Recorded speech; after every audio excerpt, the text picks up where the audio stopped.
अब अर्थशास्त्र पढ़ने के लिए घर या गांव छोड़कर बाहर जाने की कोई जरूरत नहीं। कक्षा 12 के लिए लगभग 200 कॉम्प्रिहेंसिव लेक्चर वीडियोस और साथ ही क्विक रिवीजन वीडियोस। साथ में आपको मिलेगा चैप्टर वाइज क्लास नोट्स, सर्वाधिक महत्वपूर्ण प्रश्नोत्तर एवं पिछले वर्षों के प्रश्न पत्र। ये पूरी सामग्री सर्वश्रेष्ठ सामग्री मात्र 2400 रुपए में। यूपीएससी परीक्षाओं, पीसीएस, पीजीटी, टीजीटी, एसएससी जैसी परीक्षाओं के लिए हिंदी माध्यम के विद्यार्थियों के पास अर्थशास्त्र की नींव मजबूत करने का इससे बेहतर कोई अन्य विकल्प नहीं। जल्दी कीजिए, ऑफर लिमिटेड समय तक।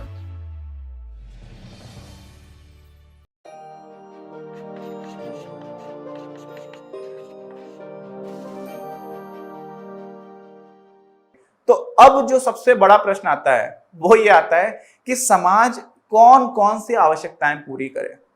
समझ गए आप? मतलब क्या हुआ कि आप सब कुछ तो बना नहीं सकते हैं, आपके पास संसाधन सीमित हैं, तो आप या तो ये बना पाओगे या ये बना पाओगे। उदाहरण लेते हैं, मान लीजिए मेरे पास कुछ रुपए हैं, अब मुझे एक बड़ा घर खरीदने का मेरा सपना है, मुझे एक बहुत बड़ा घर खरीदना है, लेकिन साथ में मैं ये भी सोचता हूँ कि यार मुझे कार भी खरीदनी है, तो या तो मैं कार खरीद लूं या फिर मैं घर खरीद लूं, एक ही चीज खरीद सकता हूं। इसी तरह से आप जब सामाजिक स्तर पर देखोगे तो समाज के पास, मान लीजिए हमारे देश में टोटल 135 करोड़ के आसपास लोग रहते हैं, जिसमें से बहुत सारे लोग ऐसे जो काम कर रहे हैं, बहुत सारे लोग हैं जो काम करने वाली उम्र में नहीं है। जैसे बच्चे हैं वो स्कूल जा रहे हैं, आप लोग अभी पढ़ाई कर रहे हैं, तो आप लोग काम करने वाले जो श्रमिक की उम्र मानी जाती है उसमें नहीं है।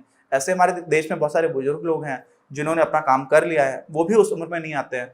अब जो काम करने वाले लोग हैं उन लोगों को लगा करके हम कुछ काम करा सकते हैं। जब ताजमहल बनवाया गया था तो उन्हीं लोगों से खेत में भी काम कराया जा सकता था, लेकिन किसी ने ताजमहल बनवा दिया, है ना। तो क्या काम करना है, समाज के लिए क्या जरूरी है, वही लोग कई तरह का काम कर सकते हैं, लेकिन कौन सा काम किया जाना चाहिए, पहला ये प्रश्न आता है। समझ गए आप कि बनाना क्या है। और दूसरा प्रश्न क्या आता है कि कौन कौन से काम जो करने भी हैं उसके लिए संसाधनों का बंटवारा कैसा होना चाहिए। तो उसको बोलते हैं हम लोग हिंदी में विनिधान, और इसको इंग्लिश में बोलते हैं डिस्ट्रीब्यूशन।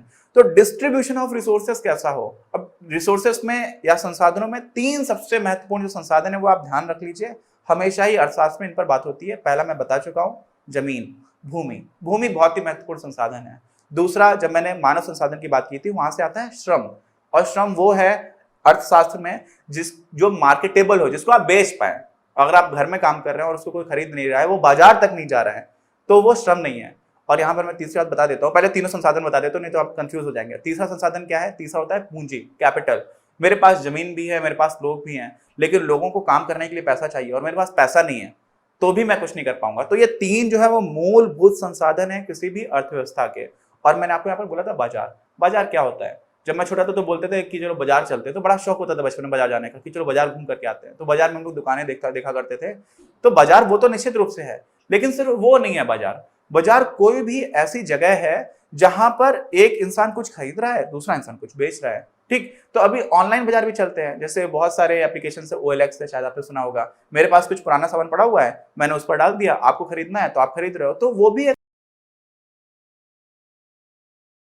मार्केट प्लेस है। मार्केट प्लेस या बाजार कोई भी ऐसी चीज है जहां पर दो लोग आपस में एक दूसरे से लेन देन कर रहे हैं। तो जहां पर भी किसी भी तरह का लेन देन हो रहा है वो बाजार है। जरूरी नहीं है कि आपको वहां पर दुकान दिख रही हो, है ना।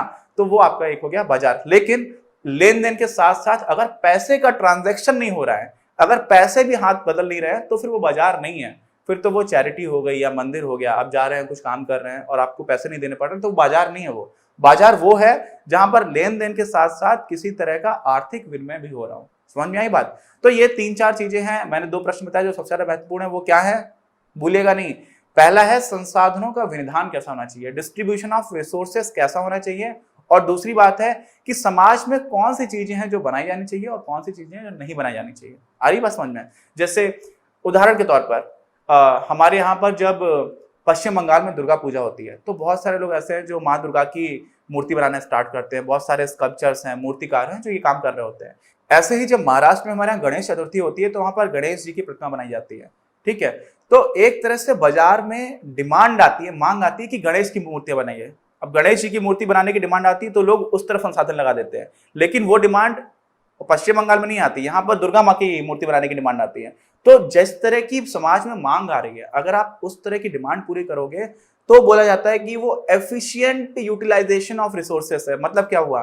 संसाधनों का वो बेहतर प्रयोग है। तो जब हम वो ऐसा कुछ बना रहे होते हैं जिसको समाज की जरूरत है, उन्हीं संसाधनों का प्रयोग करके जो समाज के पास है और वो सीमित है ना, तो उसको बोला जाता है कि ये एफिशिएंट यूटिलाइजेशन ऑफ रिसोर्सेस है। एफिशिएंट यूटिलाइजेशन ऑफ रिसोर्सेस का मतलब क्या हुआ? उसका मतलब हुआ कि संसाधनों का बेहतर उपयोग है। ये आई बात समझ में आपको? तो ये सारे जो बेसिक छोटे छोटे मुद्दे थे उन सारे को हमने देख लिया है, और ये हमारी जो पुस्तक है व्यष्टि अर्थशास्त्र के परिचय की, उसमें पहला सेक्शन था सामान्य अर्थव्यवस्था। तो सामान्य अर्थव्यवस्था में हमने ये सारे जो भी महत्वपूर्ण बिंदु थे उनको देख लिया है। जब हम पूरा चैप्टर कंप्लीट कर लेंगे, जब हमारा पूरा अध्याय पूर्ण हो जाएगा, उसके बाद हम एक बार रिवाइज करेंगे, तो आपको सारे छोटे छोटे पॉइंट्स में मिल जाएगा कि कौन सी परिभाषाएं महत्वपूर्ण हैं, कौन से बिंदु हैं जो ज्यादा महत्वपूर्ण हैं। मिलेंगे हम लोग अगले वीडियो में। नमस्कार। अगर आपको ये वीडियो पसंद आया तो प्लीज इसे अपने दोस्तों के साथ शेयर करें, लाइक करें, आपके अपने चैनल अपनी क्लास को सब्सक्राइब करें और बेल आइकन को प्रेस करना ना भूलें। Thank you very much. Have a nice day.